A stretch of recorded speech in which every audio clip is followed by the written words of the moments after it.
Hello hi dears, welcome back. I am back ನಾವು. So ತುಂಬ ಜನ ಸ್ಟೋರೀಸ್ನ ಹಾಕಿ ಹಾಕಿ ಅಂತ ಕೇಳ್ತಾ ಇದ್ರಿ. ಸ್ಟೋರಿ ಕಂಟಿನ್ಯೂ ಮಾಡ್ತೀನಿ. ಬಟ್ ನೀನಿಲ್ಲದೆ ಇರಬಲ್ಲ ನನ್ನ ಸ್ಟೋರಿ ಹಾಕ್ತಾ ಇಲ್ಲ. ಇದು ಬೇರೆ ಸ್ಟೋರಿ. ಸೊ ಈ ಸ್ಟೋರಿಗೂ ನೀವು ಅಷ್ಟೇ ಸಪೋರ್ಟ್ ಮಾಡ್ತೀರಾ ಅಂತ ಅಂದ್ಕೊಂಡಿದ್ದೀನಿ. ಈ ಸ್ಟೋರಿ ನೇಮ್ ಬಂದು ಇದ್ದರೆ ನಿನ್ನ ಜೊತೆಯಲ್ಲೇ. ಸೊ ಇದಕ್ಕೂ ಹಾಗೆ ಸಪೋರ್ಟ್ ಮಾಡಿ ಬನ್ನಿ, ಕಥೆನ ನೋಡೋಣ. ಹೃದಯವನ್ನು ತುಂಡು ಮಾಡುವಷ್ಟು ನೋವನ್ನು ಹಲ್ಲು ಕಚ್ಚಿ ಸಹಿಸ್ಕೊಳ್ತಾ ಪ್ರಜ್ಞೆ ಇಲ್ಲದ ಆತನನ್ನೇ ನೋಡ್ತಿದ್ಲು ಆಕೆ. 1 ಗಂಟೆವರೆಗೂ ಆಕೆ ಯಾರೆಂದು, ಆತ ಯಾರೆಂದು ತಿಳಿದಿರಲಿಲ್ಲ. ಆದರೆ ಈಗ ಆತ ಯಾರೆಂದು ತಿಳಿಯದಿದ್ದರೂ ಅವನೊಂದಿಗೆ ಈ ಕೋಣೆಯಲ್ಲಿ ಹೇಗೆ ಒಂಟಿಯಾಗಿದ್ದೀನಿ ಅಂತ ತಿಳಿಯದ ಗೊಂದಲ ಆಕೆಯದು. ಕಣ್ಣೀರು ಕೆನ್ನೆಗಳನ್ನು ಮೀರಿ ಹೃದಯವನ್ನು ತಾಕದಂತೆ ಆ 1 ಗಂಟೆಯಲ್ಲಿ ಏನಾಯಿತೋ ಒಂದೊಂದಾಗಿ ನೆನಪಿಗೆ ಬರ್ತಿದ್ರೆ ಮಲಿನವಾದ ತನ್ನ ದೇಹವನ್ನು ನೋಡಿಕೊಂಡು ಸಾಯಬೇಕು ಎಂಬ ಹುಚ್ಚು ಯೋಚನೆ ಆಕೆಯನ್ನು ಆವರಿಸ್ತದೆ. ಅವರಿಬ್ಬರ ದೇಹಗಳು, ಅವರ ಮನಸ್ಸುಗಳು ಒಂದಾಗುವಂತೆ ಬಂಧಕ್ಕೆ ದಾರಿ ಮಾಡಿಕೊಡ್ತವೆಯೋ ಅಥವಾ ಮೊದಲ ಮಿಲನವೇ ಕೊನೆಯ ಮಿಲನವಾಗಿ ಮಾರ್ಪಡಿಸುತ್ತದೆಯೋ. ಆದರೆ ಈ ಕೆಲಸ ಮಾಡೋದಕ್ಕೆ ಸಾಧ್ಯವಾಗದ ಅಸಹಾಯಕತೆ ಆಕೆಯದು. ತಾನು ಸತ್ತರೆ ತನ್ನನ್ನೇ ನಂಬ್ಕೊಂಡಿರೋ ಅಜ್ಜಿ ದಿಕ್ಕಿಲ್ದಂತಾಗ್ತಾಳೆ ಎಂಬ ಭಯ, ನೋವು ಆಕೆಯನ್ನು ನಿಸ್ಸಹಾಯಗಳನ್ನಾಗಿ ಮಾಡ್ತಿದ್ರೆ ನೆಲಕ್ಕೆ ಬಿದ್ದಿದ್ದ ತನ್ನ ಬಟ್ಟೆಗಳನ್ನು ಧರಿಸ್ಕೊಂಡು ಆ ಕೋಣೆಯಿಂದ ನಿಶ್ಶಬ್ದವಾಗಿ ಹೊರಡ್ತಾಳೆ. ಎಚ್ಚರವಾದ ಆತನಿಗೆ ತನ್ನ ಪರಿಸ್ಥಿತಿ ನೋಡ್ತಿದ್ದಂತೆಯೇ ಏನಾಯ್ತೆಂದು ತಿಳಿಯುತ್ತದೆ. ಆತುರದಿಂದ ಆಕೆಗಾಗಿ ನೋಡಿದ ಆತನಿಗೆ ಆ ಕೋಣೆಯ 4 ಗೋಡೆಗಳು ತಾನು ಇಲ್ಲಿಲ್ಲ ಎಂದು ಗೇಲಿ ಮಾಡ್ತಿರುವಂತೆ ಅನ್ನಿಸ್ದಾಗ ಅಸಹನೆಯಿಂದ ಹಾಸಿಗೆಯಿಂದ ಇಳಿದು ಆಕೆ ಬಗ್ಗೆ ಮಾಹಿತಿ ಬೇಕಂತ ರಿಸೆಪ್ಷನಿಸ್ಟ್ಗೆ ಕಾಲ್ ಮಾಡ್ತಾನೆ. ಸಾರಿ ಸರ್, ನೋ ಇನ್ಫಾರ್ಮೇಷನ್ ಅಂತಿರುವ ರಿಸೆಪ್ಷನಿಸ್ಟ್ ಮಧುರ ಧ್ವನಿ ಆತನಲ್ಲಿ ಆವೇಶವನ್ನು ಹೆಚ್ಚಿಸುವುದರಿಂದ ಕೈಯಲ್ಲಿದ್ದ ಫೋನನ್ನು ನೆಲಕ್ಕೆ ಬಡಿದು 2 ಕೈಗಳಿಂದ ಕೂದಲನ್ನು ಹಿಡಿದು ಎಳೆದುಕೊಳ್ತಾನೆ. ಆಕೆ ಬಗ್ಗೆ ತಿಳಿಸೋದಕ್ಕೆ ಯಾವುದೇ ಆಧಾರ ಆ ರೂಮ್ನಲ್ಲಿಲ್ಲ. ಆಕೆ ಹೆಸರು ಅವನಿಗೆ ತಿಳಿದಿಲ್ಲ. ತಿಳಿದಿರೋದು ಒಂದೇ, ಚಂದ್ರಬಿಂಬದಂತಹ ಆಕೆ ಮುಖ, ಆತನ ಅಪ್ಪುಗೆಯಲ್ಲಿ ಕರಗಿದ ಆಕೆಯ ದೇಹ. ಒಬ್ಬರ ಬಗ್ಗೆ ಒಬ್ಬರಿಗೆ ಏನು ತಿಳಿಯದೆಯೇ ಸೇರಿದ ಮನಸ್ಸಲ್ಲಿ ಧಗಧಗನೆ ಉರಿಯುತ್ತಿದ್ದ ಅಗ್ನಿಪರ್ವತವು ದೇಹದ ಮೇಲೆ ತನ್ನ ಪ್ರತಾಪವನ್ನು ತೋರಿಸ್ತಿದ್ದರಿಂದ ಭಾನುಮತಿಯವರ ಕೈಯಲ್ಲಿದ್ದ ಥರ್ಮಾಮೀಟರ್ಗೆ ಸಾವೇರಿಯ ಮೈ ಉಷ್ಣತೆಯು 103 ಡಿಗ್ರಿ ಟೆಂಪರೇಚರ್ ತೋರಿಸ್ತಿತ್ತು. ಚೆನ್ನೈಗೆ ಫ್ರೆಂಡನ್ನು ಭೇಟಿ ಮಾಡಿ ಬರ್ತೇನೆ ಅಂತ ಹೋದವಳು ಇಷ್ಟು ಜ್ವರದೊಂದಿಗೆ 100 ಉಪವಾಸಗಳನ್ನ ಮಾಡಿದವಳಂತೆ ವಾಪಸ್ ಬಂದಿದೆಯಲ್ಲ, ನಿಜಕ್ಕೂ ಏನಾಯಿತು ತಾಯಿ ಅಂತ ಭಾನುಮತಿಯವರು ಕಣ್ಣೀರಿಡ್ತಾರೆ. ನಿಮ್ಮ ಮೊಮ್ಮಗಳು ಶೀಲ ಕಳ್ಕೊಂಡು ಪ್ರಾಣವಿದ್ದ ಶಿಲೆಯಂತೆ. ಭಾನುಮತಿಯವರು ಬಾಗಿಲು ತೆರೆದಾಗ ಹೊಸ್ತಿಲಲ್ಲೇ ಕುಳಿತಿದ್ದ ಮೊಮ್ಮಗಳು ಕಾಣಿಸ್ತಾಳೆ. ಗಾಬರಿಯಿಂದ, ಸಾವೇರಿ ಏನಾಯ್ತಮ್ಮ, ಇಲ್ಲಿ ಯಾಕೆ ಕುಳಿತಿದ್ಯಾ ಅಂತ ಕಷ್ಟದಿಂದ ಕೆಳಗೆ ಕುಳಿತು ಸಾವೇರಿಯ ಮುಖವನ್ನು ಕೈಗಳಲ್ಲಿ ತೆಗೆದುಕೊಳ್ತಾರೆ. ಸೌಟಿಗೆಯಂತೆ ಕಾದಿರುವ ಮೊಮ್ಮಗಳನ್ನ ನೋಡಿ ಇನ್ನೂ ಹೆಚ್ಚು ಗಾಬರಿಗೊಂಡು ನಿಧಾನವಾಗಿ ಕರ್ಕೊಂಡು ಹೋಗಿ ಬೆಡ್ರೂಮ್ನಲ್ಲಿ ಮಲಗಿಸಿ ಒದ್ದೆ ಬಟ್ಟೆಯಿಂದ ಮೈಯೆಲ್ಲ ಒರೆಸೋದಕ್ಕೆ ಪ್ರಾರಂಭಿಸ್ತಾರೆ. ಅವಳಿಗೆ ದೇಹ ಸ್ವಲ್ಪವೂ ಸಹಕರಿಸ್ತಿಲ್ಲ. ಕಾಲುಗಳೆಲ್ಲ ಹಿಡಿದುಕೊಂಡಂತಾಗಿದೆ. ಒಳಗಿನಿಂದ ಬೆಚ್ಚಗಿನ ಹವಿಗಳು ಹೊರ ಹೊಮ್ಮುತ್ತಿವೆ. ಹೆಜ್ಜೆ ಇಡ್ತಿದ್ರೆ ಹೊಟ್ಟೆಯಲ್ಲೆಲ್ಲ ಒಂದು ರೀತಿಯ ನೋವು. ಇವೆಲ್ಲದರ ಜೊತೆಗೆ ಸುಸ್ತಿನಿಂದ ತಲೆ ಸುತ್ತೋದು. ಇನ್ನೊಂದು ಕಡೆ ಹೇಗೋ ಆಟೋ ಹಿಡಿದು ನಿಧಾನವಾಗಿ ಮನೆಗೆ ಬಂದು ಬಾಗಿಲು ತಟ್ಟೋದಕ್ಕೂ ಶಕ್ತಿ ಇಲ್ಲದೆ ಹೊಸ್ತಿಲಲ್ಲೇ ಕುಳಿತು ಬಿಡ್ತಾಳೆ.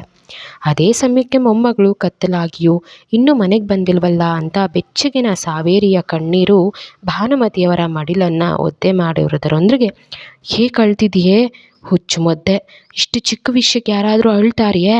ನಾನು ಹೋಗಿ ಕಷಾಯ ತರ್ತೀನಿ, ನಿನ್ನ ಜ್ವರವೆಲ್ಲ ಕೈಯಿಂದ ತೆಗೆದಂತೆ ಈಗಲೇ ಮಾಯವಾಗುತ್ತೆ. ಅಲ್ಲಿವರೆಗೂ ಈ ಒದ್ದೆ ಬಟ್ಟೆಯನ್ನು ಮುಖದ ಮೇಲಿಟ್ಕೋ ಅಂತ ಸಾವೇರಿ ತಲೆಯನ್ನು ದಿಂಬಿನ ಮೇಲೆ ಸರಿಪಡಿಸಿ ಭಾನುಮತಿಯವರು ಕಿಚನ್ಗೆ ಹೋಗ್ತಾರೆ.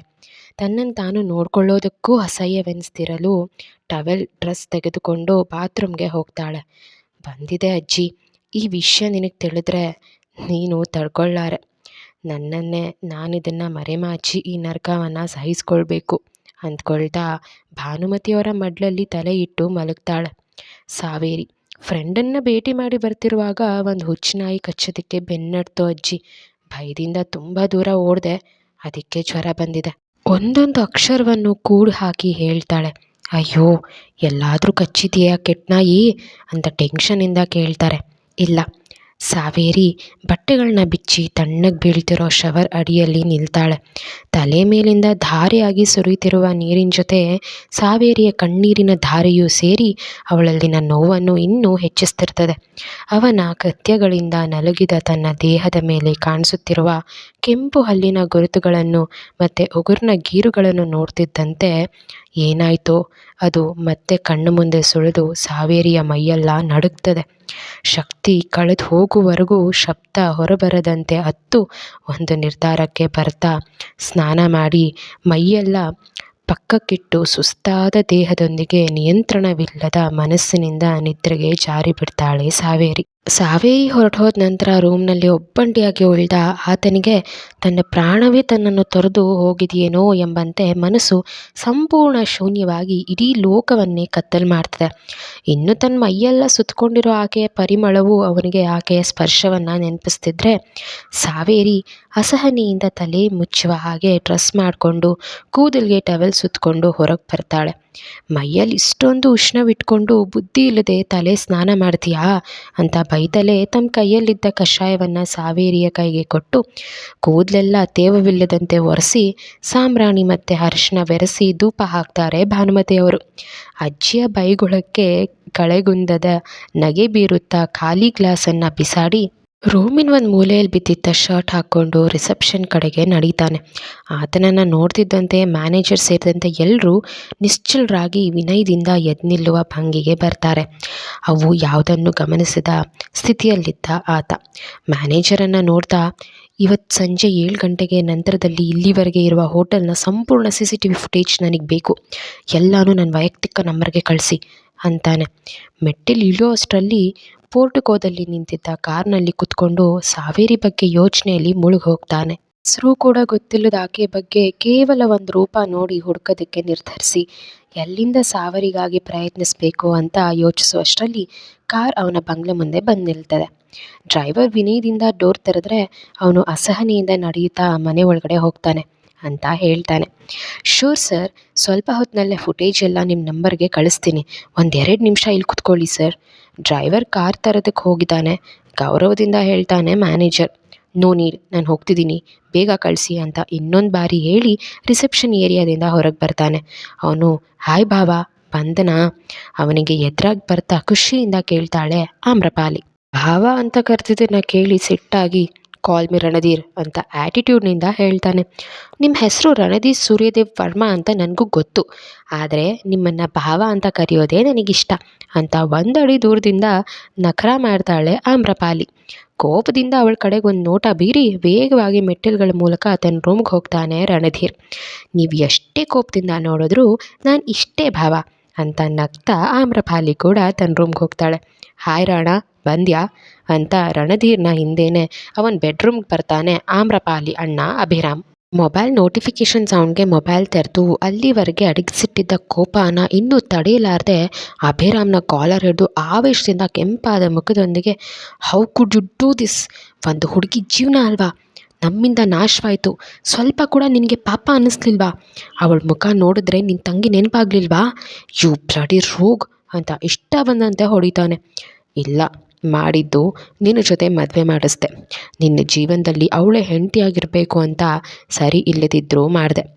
ಲುಕ್ ಮಿಸ್ಟರ್ ಭಾವ, go and search, she is your soulmate, don't miss Har with any cost.